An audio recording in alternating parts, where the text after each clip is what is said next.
I had a single shoot this week. We'd been contacted by an agency to capture some additional interviews with an interior architecture firm for a building project that was based up in Sydney.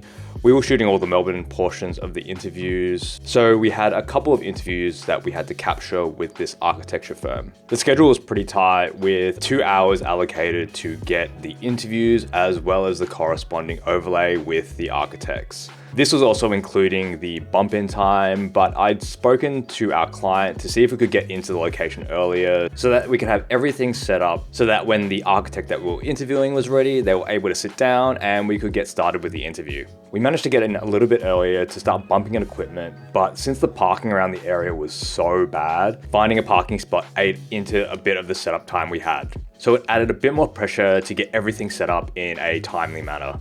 We've been sent through some of the interviews from the content that was shot up in Sydney to replicate that as best we could so that there was a cohesive look across the project. For this shoot, it was a 2-camera shoot using the FX6 and the FX2 as the B camera. The interview location had already been picked by the architecture firm, and they did a really nice job in setting up the space and were very collaborative in helping us add some more elements to the background to fill out the frame a little bit more. The filming location was a part of an open plan working space, which provided a few challenges in regards to background noise. Fortunately, the people who were working there on the day had been notified that we'd be there, so it wasn't overly bad. The bigger issue was actually having the train line right next to the office.